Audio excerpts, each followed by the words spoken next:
Hello dear students, welcome you all again. देखिए, आज का टॉपिक जो हमारे पास होगा वो होगा यूनिट वेक्टर। क्या है शाबाश, जो आप देख रहे हैं यहाँ पर क्या है आज का टॉपिक? Unit vector. बहुत इंपॉर्टेंट टॉपिक है ये। इसमें आप लोगों को एमसीक्यूज पूछते हैं। देखो भाई, यूनिट वेक्टर क्या होता है? जैसे कि लिखा है मैंने यहाँ पर कि एक ऐसा वेक्टर जिसका मैग्नीट्यूड क्या होता है? यूनिट। है ना, ध्यान से ही पता चलता है यहाँ पर यूनिट वेक्टर। तो एक ऐसा वेक्टर जिसका मैग्नीट्यूड क्या होता है? यूनिट होता है। और दूसरा पॉइंट देखा मैंने, it always gives us direction. अब ये बातें आपको समझ में आ जाएगी, लेकिन जब मैं आप लोगों को एग्जांपल देता हूँ, देखो, अगर आप किसी भी वेक्टर की बात करो, तुम लोगों को पता है वेक्टर में क्या होता है शाबाश? वेक्टर में होता है मैग्नीट्यूड भी और डायरेक्शन भी। जैसे मैंने यहाँ पर एक वेक्टर ड्रा किया, जैसे ये मैंने एक वेक्टर ड्रा किया ए, किया ना ड्रा मैंने? शाबाश, कर दिया मैंने ड्रा।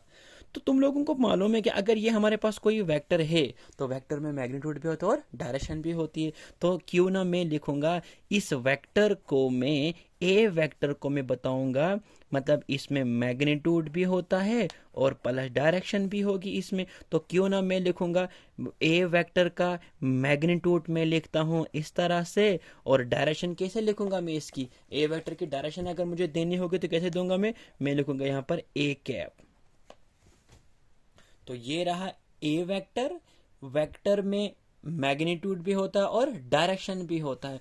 और जो मैंने यहां पर लगाया ना, ये ए केप जो रखा मैंने यहां पर, ये ए केप को मैं बोलूंगा यहां पर ये एक यूनिट वेक्टर है। क्या मैंने बोला इसको? ये एक यूनिट वेक्टर है। और यूनिट वेक्टर हमने किसकी जगह रखा? मैंने डायरेक्शन की जगह रखा। मैंने इसलिए मैंने रखा कि एक ऐसा वेक्टर जिसका मैग्नीट्यूड हमेशा होता है यूनिट, और ये हमें क्या देता है? एक वेक्टर की डायरेक्शन देता है। कौन देता है डायरेक्शन? Unit vector. अब थोड़ा सा एक और एग्जांपल समझो। अब हम समझेंगे कि इस वेक्टर का मैग्नीट्यूड किस तरह से यूनिट होता है। तो शाबाश, ध्यान रखो इधर। देखो, मेरे पास मैंने यहाँ पर एक एग्जांपल दूंगा मैं। जैसे यहाँ पर एक ब्लॉक है, ये हमारे पास कोई ऑब्जेक्ट है।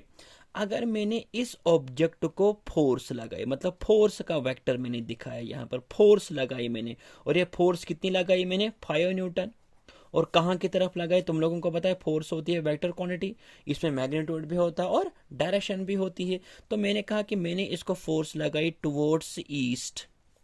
कहाँ की तरफ? ईस्ट की तरफ फोर्स लगाई मैंने इसको। अब थोड़ा सा ध्यान रखो। तो अगर मैं इस फोर्स को लिखूंगा मैं इस फॉर्म में, इस फॉर्म में लिखना चाहता हूं मैं इसको, तो कैसे लिखूंगा मैं लिखूंगा सार्फ वेक्टर जो फोर्स है यहाँ पर, ये होगा मैग्नीट्यूड भी होगा इसमें, और क्या होगी? डायरेक्शन। डायरेक्शन कैसे डिनोट करूंगा? एफ केप से।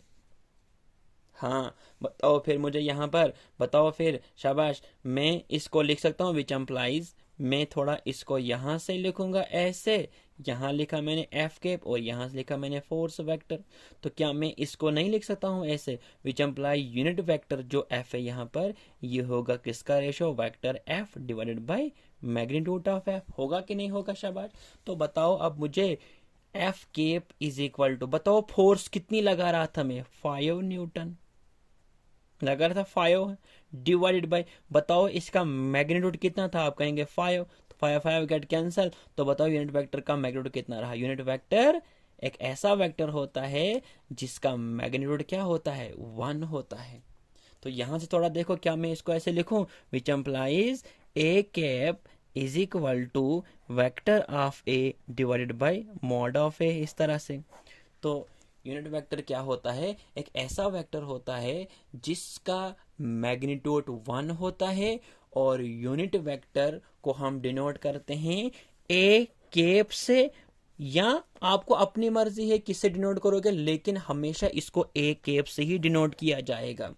और इस बात को नोट रखना, ये एक केप जिसके ऊपर भी आप एक केप देखोगे, आप समझना ये है हमारे पास क्या? Unit vector. और बताओ यूनिट वेक्टर को आप किसकी जगह यूज करते हो? यूनिट वेक्टर हमेशा देता है हमें क्या? डायरेक्शन देता है, एक वेक्टर की डायरेक्शन देता है। ओके, तो उसके बाद अगर हम बात करेंगे, देखो ये भी आपने यहाँ पर देखा कि यूनिट वेक्टर का कोई यहाँ पर मतलब यूनिट नहीं है। तो यूनिट वेक्टर क्या होता है? पहली बात, एक यूनिटलेस होता है, ये यूनिटलेस होता है। और उसके बाद ये हमें क्या देता है शाबाश? ये हमें डायरेक्शन देता है एक वेक्टर की, और यूनिट वेक्टर का मैग्नीट्यूड कितना होता है? 1 होता है। ओके, तो ये आप लोगों को बात समझ आनी चाहिए। ये आप लोग बहुत ही इंपॉर्टेंट टॉपिक्स पढ़ रहे हो। इसी तरह से मुझे आपको एक टॉपिक और समझाना था जिसका नाम है ज़ीरो वेक्टर, ठीक है ना। तो ज़ीरो वेक्टर भी हम समझेंगे क्या होता है। शाबाश। तो जिस तरह से आपने पढ़ा यूनिट वेक्टर ना, इसी तरह से हमें पढ़ना है क्या, ज़ीरो वेक्टर भी। तो ज़ीरो वेक्टर को हम लोग नल वेक्टर भी कहते हैं, पहली बात याद रखनी है। और ज़ीरो वेक्टर क्या होगा, आप ऐसा वेक्टर जिसका मैग्नीट्यूड क्या होता है, ज़ीरो होता है। ओके।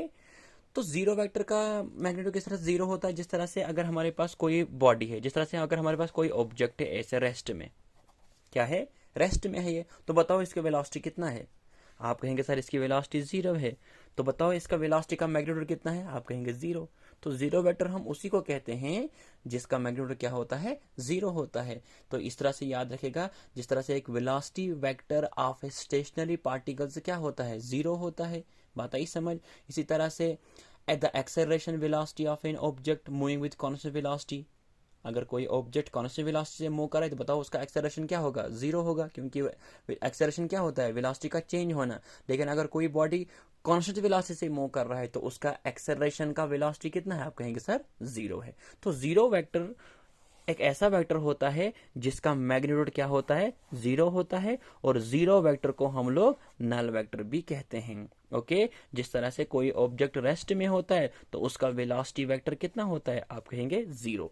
इसी तरह से इसमें कुछ प्रॉपर्टीज भी है, वो प्रॉपर्टीज आप लोगों को खुद ब खुद ही समझ में आ जाएगा जब मैं आप लोगों को नोट्स प्रोवाइड्स कर दूंगा। ओके। तो होप ये यूनिट वेक्टर और नल वेक्टर के बारे में आप लोगों को अच्छे से समझ में आया होगा। तो अगर किसी बच्चे को कोई प्रॉब्लम होगी तो आप लोग मुझे बता सकते हो, कहीं पर भी अगर प्रॉब्लम होगी तो आप मुझे पूछना। ओके, अल्लाह हाफिज़।